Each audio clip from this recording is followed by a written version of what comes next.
Hi guys, my name is Selena and welcome back to the Radboud University YouTube channel. Today I will be giving you 5 things that I've learned in my second year of university. So I am in a t-shirt and slightly sweaty, so that means that it's currently summer.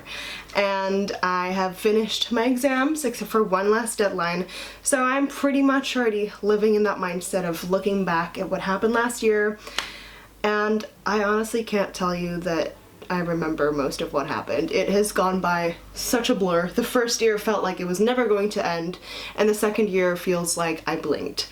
So I took the time to sort of reorganize my thoughts and really reflect.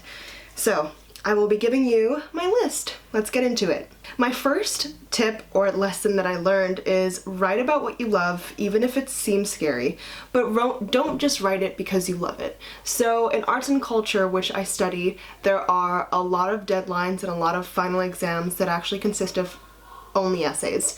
So you don't really have sit-down exams. Sometimes you get a list of topics or a list of theories that you get to discuss in a chosen topic of your own. So you get to basically build your own essay. It's kind of like writing a bunch of mini theses. Theses?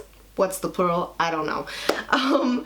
But my biggest tip with that, because it can get pretty scary because it's, there's so many options. You can analyze almost anything, and especially if you're really into art, media, culture, whatever, there's so much that you want to talk about, but always be smart about things like that. I've seen a lot of classmates who have struggled with finding a topic, and because it's so large or so broad, they end up sort of facing it as though it's an obstacle, and then it never ends. The second lesson that I learned is to do your research. So in the second year, I was able to choose 3 electives, and 3 elective courses, basically you're free to literally select whatever you want as long as it makes sense with what you're studying or what you want to study later on. I chose American literature, I chose gender and diversity in policymaking, and the last one I will put here because I don't remember right now. I am not in school mode anymore. But I really took the time to read through whatever information they gave me on the website, try to make sure that there's a good work balance, also really try to make sure that it worked with my schedule, because you do not want to sacrifice your compulsory courses just for electives. It might seem like a great course, but it's really just only 5 ECTs, and you can deal with something that you are okay with, but still finish what you need to finish in order to get to the next year. I also wrote down that you should be mindful that you're going to meet professors with different styles of teaching, grading, and things like that. So make sure you ask questions in class. That's also a part of research. Just make sure you get your bearings before you come in, because different professors write the syllabus in different ways, and there are different types of examinations and different types of grading, and that's really important, and you want to make sure you're on top of that at all times. So the third lesson that I learned is to speak up. Basically, the university wants to provide the best service they can with the amount of money they have. This means that they will ask you questions at the end of the course. They have reviews that you can fill in. I highly, highly recommend and urge you to get your voice heard. If there was something that annoyed you, if there was something that you were displeased with, if there was something that wasn't to your liking or you weren't satisfied with it, please voice it. Because a lot of the times I've seen that professors are also a bit lost, and they're kind of confused as to what direction they want to take a course in, especially if it's, has larger credits, larger amounts of credits. Then there's a lot of things that they have to do to meet that sort of standard. So I'm very lucky to have had professors who have been very open, and they really were looking forward to my suggestions and my other the other students' suggestions. So I recommend taking advantage of things like that, and also just have a dialogue going. And my fourth lesson is to pace yourself. So it's a big lesson that I learned this year.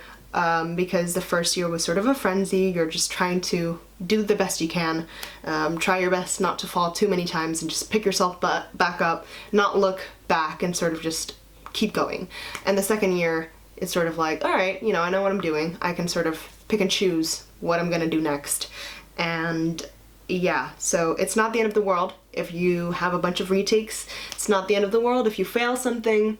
It's not the end of the world if you're gonna need an extra deadline. I feel like I say this all the time, and I'm not even sure how many times I've mentioned this in videos, but really reach out to your study advisors. They're there for a reason. If you need extra assistance, ask for it. The first year, I get it. People are embarrassed, you know, they don't really know their professors yet, but the second year, get it together. Like, this is the time to really sort of milk your education. You know, you're paying for it, may as well get the best experience out of it. The last and final, the same thing, lesson is to think ahead. So I have been very fortunate to be in an environment where people are always making sure that they're 2 steps ahead of themselves, and this has caused me to basically think about university since high school and think about what I want to do for my master's and think about what I want to do for my job. And of course, you don't need to start 2 to 3 years earlier, but know your deadlines, right? So in your first year, you should already be thinking about what kind of electives you want to take, whether or not you're going to take a master's, because your minors or your electives can help you with getting to a master of your choice if it's not directly linked to your study. And, you know, they're studying abroad in the last semester. What are you going to do then? Think about what you're going to do for your thesis. You know, explore different and difficult topics during exams in courses so that you know what you're good at and what you can write about and what you're passionate at, so that when the time comes, it'll be super easy and it'll just be like, you know, choosing your favorite outfit, and that oh my god, I can't believe I just made that analogy. But you get what I mean. It'll be like second nature to you, and it won't be super terrifying, because the future can be terrifying, especially when you're in a space where you're entering adulthood, or, you know, you're in your mid-20s, you don't really know what you're doing. So if you can get structure where it can come, then please take advantage of it. That was it from me. I hope you enjoyed this video, and I hope you learned some things. I hope you learned from my mistakes and the lessons that I've learned. I hope you learned from what I've learned. Wow, perfect. Yeah, I'm going to enjoy the rest of my summer, and I hope you do too. Thank you for watching this video, and I'll see you in the next one. Bye!